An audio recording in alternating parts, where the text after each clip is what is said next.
சம்பவம் நடந்துட்டு நீங்கள் வந்தீங்கன்னு சொன்னால் அப்படி செய்யாதீங்க.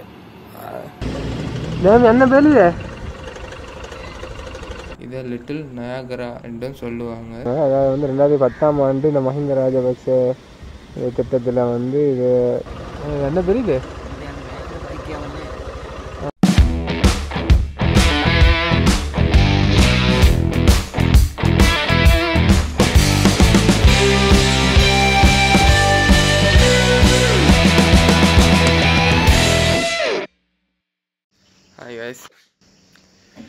இப்போ நான் எலும்புனது எலும்பி வெளியே பால்கனிக்கு வந்து பார்த்தா செம்ம வியூ. இது வந்து நைட் உண்மையிலே விலங்கலாம் ஏதோ பத்த காடுன்னு நினச்சேன், பட் நைட் வீட்டுக்கு விலங்கலை. இப்போ பார்த்தா செம்மையாக இருக்குது இந்த வியூ. உண்மையிலேயே 3500 ரூபா இப்போ வறுத்துட்டான் அப்படின்னு நான் சொல்லுவேன்.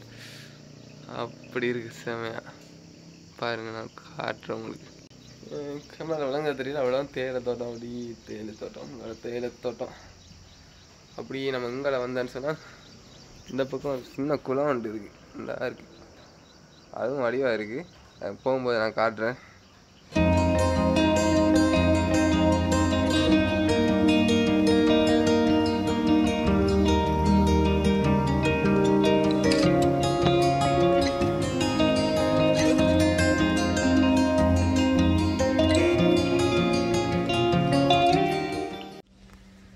ஓகே காய்ஸ், திருப்பி நம்ம இங்கே இருந்து வெளிக்கிட்டு அந்த ரூமில் இருந்து நம்மளோட ரைடை கண்டினியூ பண்ண போகிறோம். அதுக்கு முன்னுக்கு நான் ஒன்று காட்டணும். இங்கே பாரு என்ன செஞ்சு வச்சுருக்கேன். இந்த க்ளவுஸ் எல்லாம் தூக்கி இதெல்லாம் கொழி வச்சுருக்கேன். ஏன்ட்டு சொன்னால் நேற்று மழை பெஞ்சு இந்த க்ளவுஸ் எல்லாம் நனைஞ்சிடு சரியா.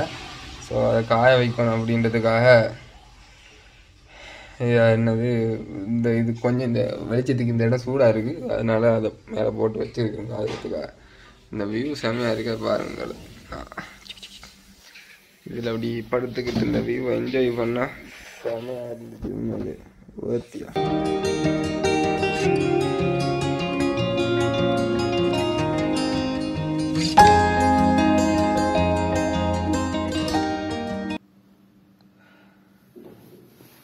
இப்படி படுத்துக்கிட்டு இந்த வியூவை பார்க்குறது உண்மையிலே செம்மைங்க.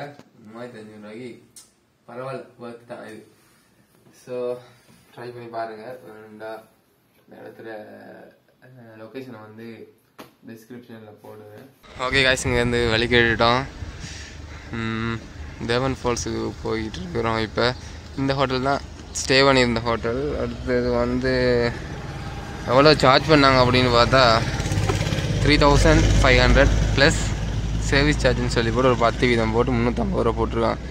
மொத்தமாக 3850 ரூபாய்க்கு சார்ஜ் பண்ணியிருக்காங்க. Okay, it's good. இப்போ அப்படியே மோட்டோ வ்ளாகில் போய் கண்டினியூ பண்ணுறேன். நல்ல வெதர் இன்றைக்கி செம்மையாக வெயில் அடித்து ஊற்று தான். வெயில் செம்மையாக இருக்குது. பார்ப்போம் இன்றைக்கு இந்த டேயாச்சும் என்ஜாய் பண்ணிடுமான்ட்டு. ஐயோ, ரூமுக்கே 4000 ரூபா போயிட்டு அப்படின்னும் போது கொஞ்சம் மன கஷ்டமாக தான் இருக்குது. இந்த பாருங்கள் சைட்டில் இடது பக்கத்தில் எப்படி இருக்குச்சுன்னா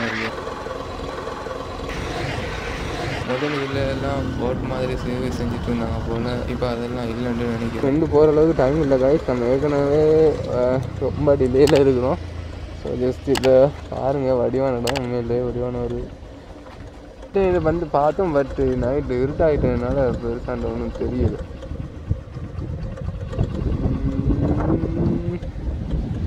ஓகே கைஸ், அப்படி இங்கேருந்து நம்ம இப்போ தேவன் ஃபால்ஸுக்கு போயிட்டுருக்கோம். ரொசிட்டா ஃபார்ம் சேல்ஸ் சென்டர்னு சொல்லி போட்டு NLDP அவங்களோட ஒரு சின்ன ரெஸ்டாரண்ட். நாங்கள் பிரேக்ஃபாஸ்ட் சாப்பிட வந்துருக்குறோம்.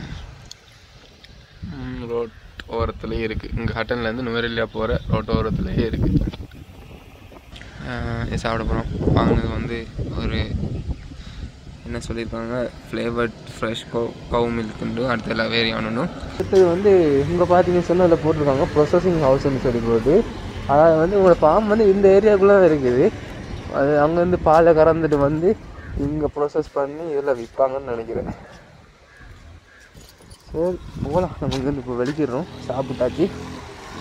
அதுக்கு எவ்வளோ வந்துச்சுன்னு காட்டிங்கன்னு சொன்னால் பால் வந்து ஒன்று 130 ரூபா, லவேரியா வந்து ஒன்று 50 ரூபா.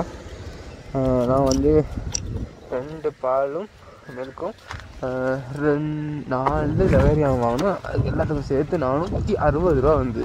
ஓகே, அதில் இருந்து இப்போ இங்கே வந்து தேவன் ஃபால்ஸ் நோக்கி போவோம்.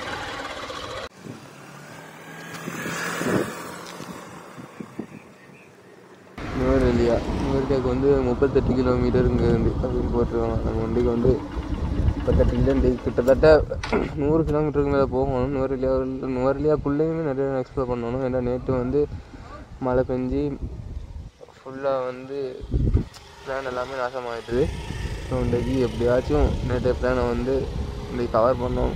நேற்று பிளானையும் கவர் பண்ணி இந்தியா பிளானையும் கவர் பண்ணணும். ஆனால் சாத்தியம் இல்லை ஷுவராக. பார்ப்போம் என்ன செய்யலான்ட்டு.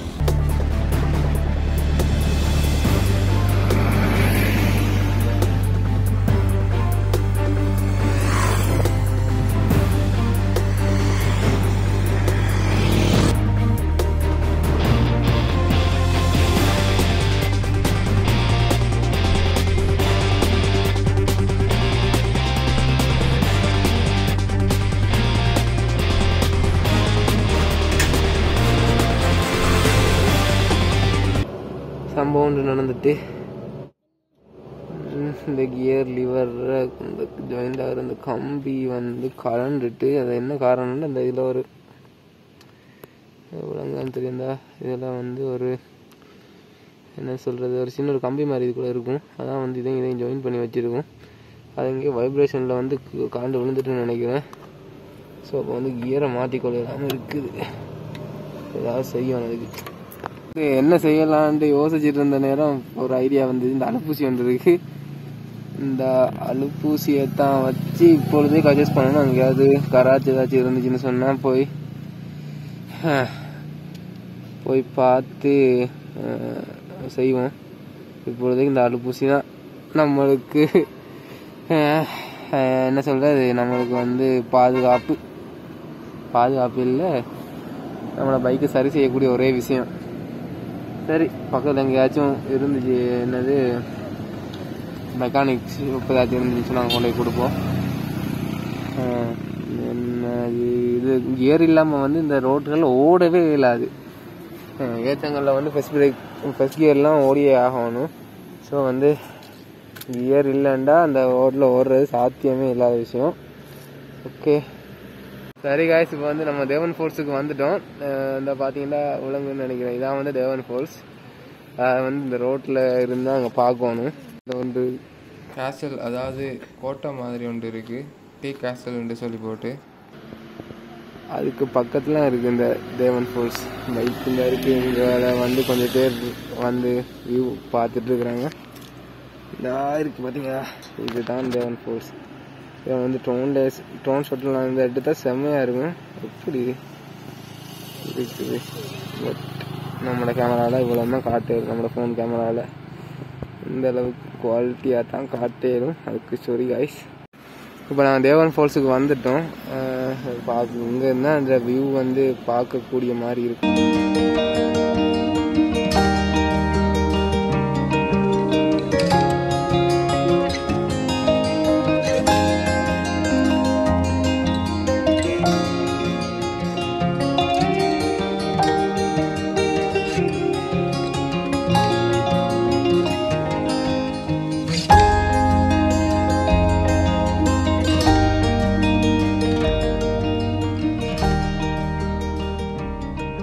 நான் எப்பயுமே சொல்கிற ஒரு விஷயம், எல்லோரும் செய்கிற ஒரு விஷயம் வளர்ந்தா செய்யாதீங்க. குப்பையை போட்டிருக்காங்க. இப்போ குப்பையெல்லாம் அங்கே ஃபுல்லாகவே குப்பை. அந்த இடத்துல கூட வடிவான இடம், அது இப்படி குப்பையை போட்டு நாசமாக்குறாங்களே. நீங்கள் வந்தீங்கன்னு சொன்னால் அப்படி செய்யாதீங்க. போதாக்குறைக்கு இங்கே இதில் எழுதியும் போட்டிருக்காங்க. சிங்களத்துலேயும் இங்கிலீஷ்லேயும் போட்டிருக்காங்க. தமிழில் இல்லை, அது வேறு விஷயம். குப்பை போட வேணாம், க்ளீனாக வச்சுக்கோங்கன்ட்டு போட்டிருக்காங்க. அதே மாதிரி குப்பை போடுறதுக்கு டஸ்ட்பின் வச்சுருக்காங்க, பாஸ்கெட்டும் வச்சுருக்காங்க. அதாவது ஒண்டி இல்லை, இப்படி இந்த நீட்டுக்கு ஃபுல்லாக வச்சுருக்காங்க. இங்கே பட் இருந்தாலும் நான் இதில் ஏன்டா குப்பை போடுவேன் அப்படின்ற மாதிரி நம்மளோட இலங்கை மக்கள்லாம் அப்படி செய்கிறாங்க. அதை மாதிரி நீங்கள் செய்யாதீங்க. நம்ம வந்து எப்பயுமே சூழலை வந்து சுத்தமாக வச்சுருக்கோம். சரி, நம்ம வந்து தேவன் ஃபால்ஸ் அங்கே இருந்து கிளம்புறோம்.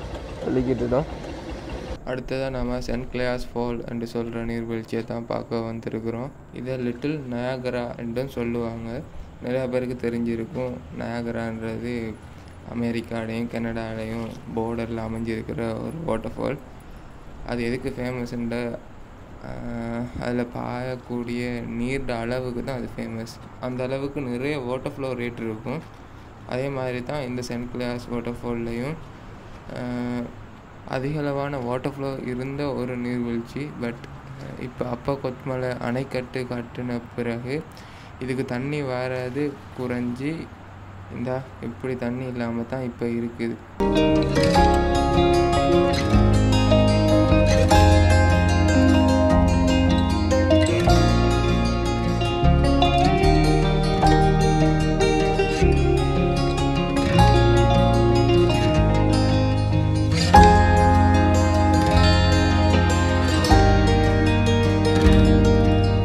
ரெஸ்டாரண்ட் ஒன்று இருந்துச்சு.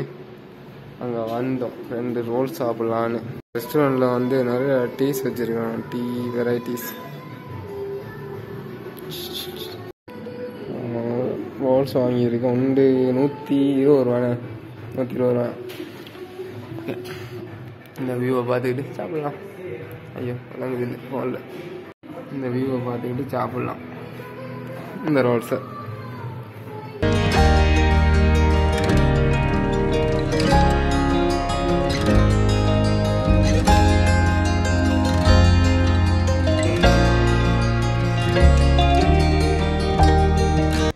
இறங்கி போனோம் அப்படியே அந்த வியூவை பார்த்துட்டு வரலாம் கீழே போய். பட்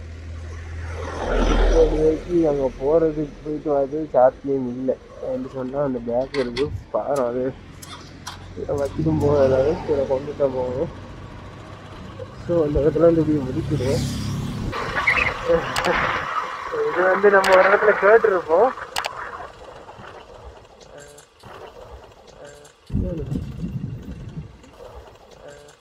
அந்த பிறகு கேட்டுப்போம் மேலே போல மாதிரி.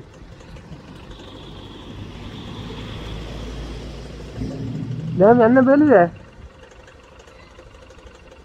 கோயந்தில் பயம் என்ன பண்ணுவேன். தேங்க்யூ. இதனால் போக ஏதாதான். ஸோ நம்ம வளர்த்திக்கிட்டு மேலே போனால் பார்க்கலாம் அப்படின்னு சொல்கிறாங்க. அதில் போயிடாது. போலீஸில் ஆணி மறைச்சி வச்சுருக்காங்க. போயிடான்னு சொல்லி போட்டு அது பக்கத்தில் இன்னொரு தான் வந்து பார்த்தா இன்னொரு பார்க்கலாம் அப்படின்னு சொல்கிறாங்க.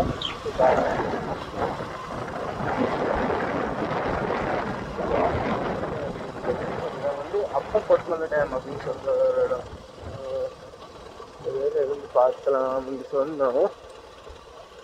இது இன்னும் பார்க்கலாம்.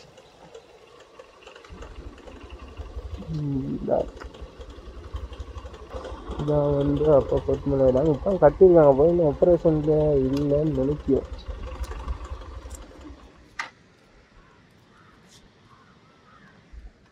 அதுக்கு போகலுமா டேமுக்கு போகலாம். சரி போகலாம் தான் டேமுக்கு. இதில் என்ன பார்க்கணும். இதுலேருந்து வர தண்ணியாக அங்கே நீர்வீழ்ச்சியாக தெரியுதுன்னு நினைக்கிறேன். நம்ம அதுக்கு முன்னுக்கு பார்த்த நீர்வீழ்ச்சி இது வேறு தண்ணி தான். புதுசாக இப்போ கட்டின மாதிரி தான் இருக்குது. 2015ஆம் ஆண்டு திறந்து வச்சுருக்குறாங்க. அதாவது 2010ஆம் ஆண்டு இந்த மஹிந்த ராஜபக்ச திட்டத்தில் இது கட்டியிருக்கான்னு நினைக்கிறேன். எனக்கு ஷுவராக தெரியலை. 2015ஆம் ஆண்டு தான் திறந்துருக்குறாங்களா இருக்காங்க. சரி இப்போ அப்படியே நானும் வயாவுக்கு போவோம்.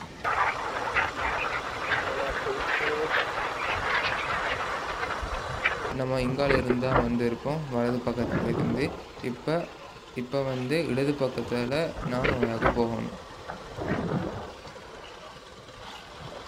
போகிற வழியில் ஏதாச்சும் மெக்கானிக்கு கடை இருக்கும்னு நம்புகிறேன். இப்போ தலவாக்கலை டவுனுக்கு வந்துட்டோம். இங்கே பிஓசி பேங்க் இருக்குது. அங்கே போய் காசு எடுத்துகிட்டு போவோம். என்று சொன்னால் பர்ஸில் காசை இல்லை. அதோட இங்கே எல்லா இடத்துலையும் கார்டு யூஸ் பண்ணலாம் அப்படின்ட்டு சொல்லலாது. இப்போ பிஓசி பேங்கில் இருந்து காசு எடுத்துகிட்டு வெளிக்கிட்டாச்சு. இதான் நானும் ஒயா டவுன். நானும் ஒயா இல்லை தலவாக்கலை டவுன்.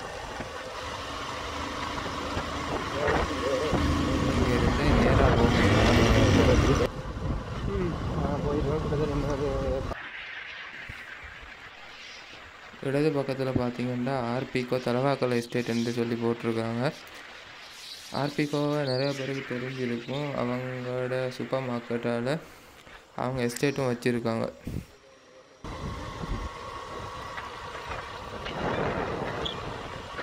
இப்போ நானோயா டவுனுக்கு வந்துட்டோம். இதான் நானோயா டவுன்.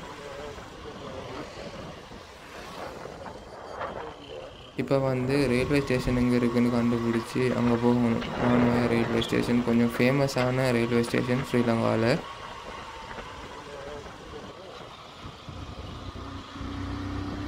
இதைத்தான் நானோயா புகையிரத நிலை வீதி அப்படின்னு சொல்லி போட்டிருக்காங்க.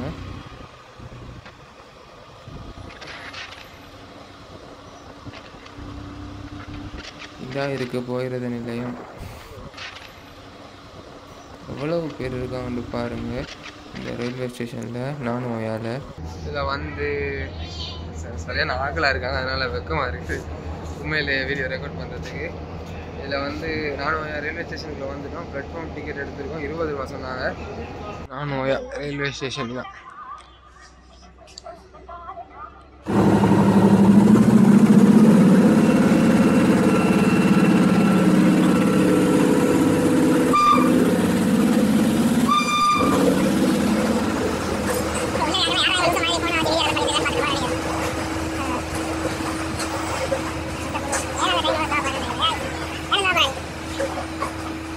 பார்த்தீங்கன்னா இந்த ரயில்வே ஸ்டேஷனில் ஃபுல்லாகவே வந்து வெள்ளைக்காரங்களாக தான் இருக்கிறாங்க.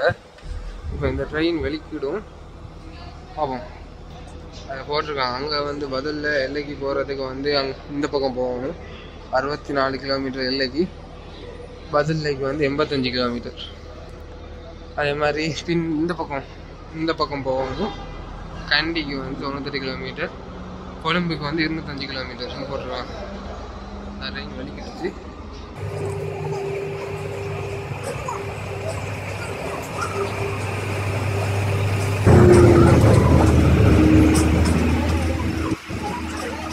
இப்போ போன ட்ரெயின் வந்து கொழும்புலேருந்து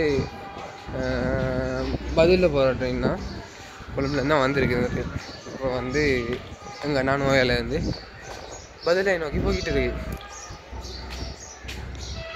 கொழும்பு பதிலில் ட்ரெயின் வர்றதுக்கு முன்னாடி எக்கச்சக்க முடியாத ஃபுல்லாகவே வந்து ஃபாரினர்ஸ் தான் இருந்தாங்க. பட் இப்போ வந்து ஒருத்தரிங்க ஆள பெருசாந்து எல்லாருமே வந்து வெளிக்கிட்டு போயிட்டாங்க ட்ரெயினில்.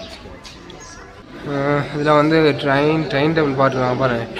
அது வந்து இந்த நானோயா ரயில்வே ஸ்டேஷனுக்கு வந்து எத்தனை மணிக்கு ட்ரெயின் வரும், அதே மாதிரி நானோயா ரயில்வே ஸ்டேஷன்லேருந்து எத்தனை மணிக்கு ட்ரெயின் வரும் அப்படின்னு போட்டிருக்காங்க.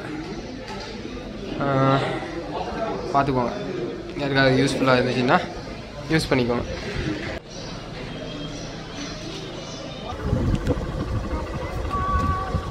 இந்த நானோயா ரயில்வே ஸ்டேஷன்லேருந்து எடுத்துட்டாச்சு. இந்த விரலியாக நோக்கி போய் கொண்டிருக்கிறோம். இந்த ஆயிருக்கு முன்னுக்கு விளங்குது இல்லையா, அதான் வந்து எடின்பர்க் வியூ பாயிண்ட் சொல்லுவாங்கன்னு நினைக்கிறேன். போகிற வழியில் விரலியாக போகிற வழியில் சோளம் ஒன்று வாங்கியிருக்கு 100 ரூபா அப்படின்னு சொன்னாங்க. வாங்கி அந்த வியூவோடு இருந்து சாப்பிட்டுக்கிட்டு இருக்கேன். சரி சாப்பிட்டு சொல்கிறேன். சோளம் கொஞ்சம் பச்சையாக இருக்குது, அவியலை, பட் பரவாயில்ல சாப்பிட்லாம். இதில் இருந்து நாங்கள் வெளிக்கிட்டோம். இந்த சோளத்தை சாப்பிட்டு அப்படியே வெளிக்கிட்டுட்டோம்.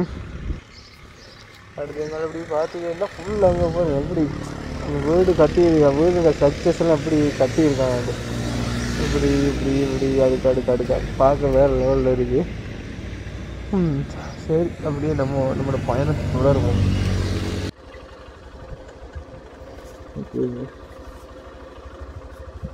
இது வந்து பார்த்தீங்கன்னா தீவிரதாக மலை அவ்வளோ மலையில் வியூ பாயிண்ட்டுக்காக பார்க்க போயிட்டு இருக்கிறோம். இங்கே பார்த்தீங்கன்னா டிக்கெட் கவுண்டர் போட்டிருக்காங்க, ஆனால் யாரையும் காணும் டிக்கெட் வாங்குறதுக்கு. அதில் வந்து போலீஸ் செக் பாயிண்ட் இருக்காங்க, போலீஸ் கார்டு அப்படின்னு சொல்லிட்டு போட்டிருக்கிறாங்க. என்ன பிள்ளைங்க எது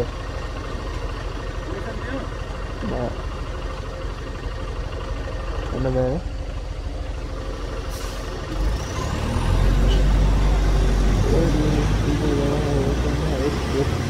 போட்டுருக்காங்க welcome to the highest place இன் ஸ்ரீலங்கா அப்படின்னு சொல்லி போட்டு. ஆனால் என்ன பெரியது කොහොමද යන්නේ ඉතින්? සැහැල්ලු වාහනයක් කොහොමද? කාර් එකක් හරි වෑන් එකක් හරි. ඒකට ආරක්ෂක අමාත්‍යාංශය අනුමැතිය දෙනවා. ආරක්ෂක අමාත්‍යාංශය අනුමැතිය ගන්න ඕනේ. හරි. හරි. Thank you. යන්නද මෙහෙන්? හා? අද හිටනවා නම් ගත්තා ගිහින්. ඒ අනුමැතිය ගත්තා ඉතින් බයික් යන්න දෙන්නේ නැහැ. හරි. ஏத்தியோ பெர்மிஷன் வாங்கி தான் மேலே போகணும், விட மாட்டேங்கிறாங்க. இதான் வந்து பைக் இல்லை காரில் இல்லாட்டி வேனில் அதே மாதிரியான வாகனங்களில் வந்து தான் போகலாமா, பைக்கில் விட மாட்டாங்க. அதில் போட்டு வைப்பாங்க பேமெண்ட் ஸ்பீக்கர் அழகால பேமெண்ட் கார்டு அப்படின்னு சொல்லி போட்டு. அது வந்து இலங்கையில் வந்து உயரமான இடம், இது வந்து ஸ்பீக்கர் அழகால அப்படின்னு சொல்லி போட்டுருக்குறாங்க. நான் அதான் இலங்கையில் உயரமான இடத்துல பைக் ஓடிடும் அப்படின்னு தான் வந்தேன். பட் நம்மளோட பேட்டில் நம்ம அலோவ் பண்ணலை. உள்ளே போகிறதுக்கு பெர்மிஷன் வாங்கணுமா, பெர்மிஷன் வாங்கினா கூட பைக்கில் விட மாட்டாங்க, கார் இல்லாட்டி வேணுமா வேணுமா.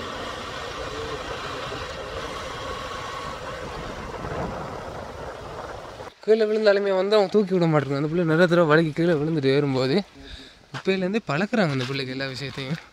அதாவது வந்து அவங்களோட ஹெல்ப் இல்லாமல் எப்படி வாழணும். இவங்க சொல்கிறாங்க சிறுத்தையெல்லாம் வருண்டு இப்படி ஸ்லோப்பாக இருக்குது, அதனால் வலிக்கு அப்படியே கீழே விழுறதுக்கான வாய்ப்புகள் நிறையாவே இருக்குது.